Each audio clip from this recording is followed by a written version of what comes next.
In the middle of the night, I got a message from the Lord telling me to give a message to everyone and to proclaim it. I won't add to or take away from this message, but in obedience to Yah, I'm just going to give it straight the way that it was given to me. So those who have ears to hear, let them hear.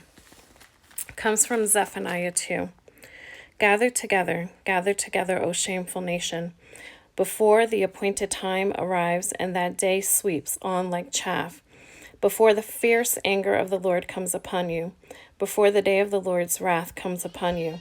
Seek the Lord, all you humble of the land, you who do what he commands. Seek righteousness, seek humility.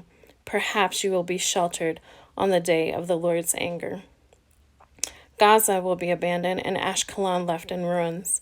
At midday, Ashdod will be emptied and Ekron uprooted. Woe to you who live by the sea, O Karathite people.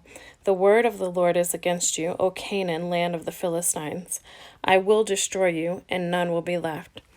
The land by the sea where the Karathites dwell will be a place for shepherds and for sheep pens. It will belong to the remnant of the house of Judah. There they will find pasture. In the evening they will lie down in the houses of Ashkelon. The Lord their God will care for them. He will restore their fortunes. I have heard the insults of Moab and the taunts of the Ammonites who insulted my people and made threats against their land.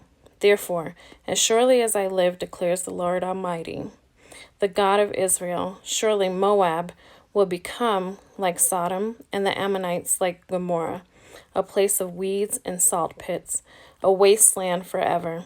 The remnant of my people will plunder them. The survivors of my nation will inherit their land. This is what they will get in return for their pride, for insulting and mocking the people of the Lord Almighty. The Lord will be awesome to them when he destroys all the gods of their land. The nations on every shore will worship him, everyone in its own land. You too, O Cushites, will be slain by my sword.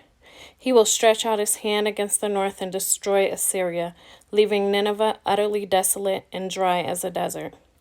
Flocks and herds will lie down there, creatures of every kind. The desert owl and the screech owl will roost on her columns.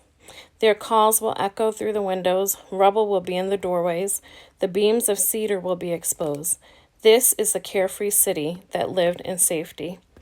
She said to herself, I am, and there is none beside me. What a ruin she has become, for a lair for wild beasts. All who pass by her scoff